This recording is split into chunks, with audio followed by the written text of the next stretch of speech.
So the head of your willy is too sensitive to touch, you just having trouble doing anything with it, then this is the video for you.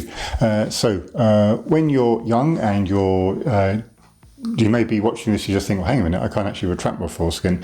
You're way leaping ahead there.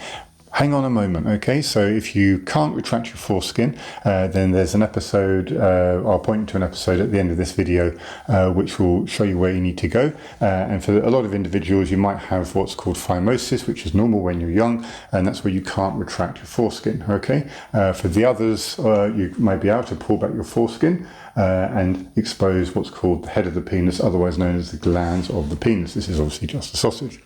And a lot of guys can't touch their head of the penis like this. It's normal when you're just uncovering the penis or the head of the penis because, let's face it, it's been undercover for years and years and years. You've now just uncovered the head of the penis and it's way too sensitive to touch, and you can't do this. And so what do? Well, if you can retract your foreskin, leave it open to the air.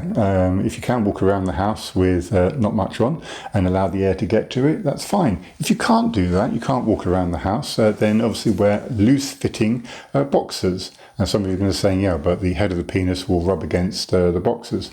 That's the whole point, and that will help reduce some of the sensitivity. Another thing you can do is after you've peed, you just turn around, splash some water on the head of the penis, and then try and dab it dry with paper. And you can literally just, even with the paper, just dab it dry and then leave it retracted, and then walk around as normal with your trousers or jogging bottoms on or whatever. The whole idea is to get more air to the head of the penis and water to contact the head of the penis.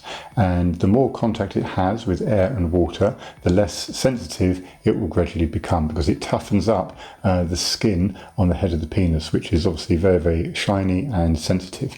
Now, if you do retract your foreskin, it will dry out a little bit and will come a little bit craggy and a little bit ringy. But if it does get a little bit like that, you can always put your foreskin back, or you can also put a little bit of moisturizer. Never fall asleep with the foreskin unretracted, because you don't want it to swell up, because if it does get swollen up, it can get trapped behind the head of the penis, and that's called paraphimosis. If, however, you're saying, look, I understand what you're saying, Dr. Palmer, but this is really, my sensitivity is through the roof. I can't touch it, I can't even put water on it. If I expose it to the air, it's a bit too much. Well, keep on with those other methods, but there is one other thing you can do, and see if you can get certain countries call it different things. So there is a cream called Vagisil, for example. Yes, it's for women, but it contains 1% lidocaine. Alternatively, you could just ask your chemist for 1% lidocaine and put a tiny bit on your finger and then put it on the head of the penis all the way around, and that will hopefully reduce sensitivity. But it will only reduce sensitivity for a short period of time, like half an hour to an hour. The only way you're going to reduce it long term is by continually exposing the head to air and water. If there are any other problems, of course, then please see your doctor who specializes in either sexual health or genital health. So if you're wondering how to actually wash my willy, it's really sensitive, then watch this video.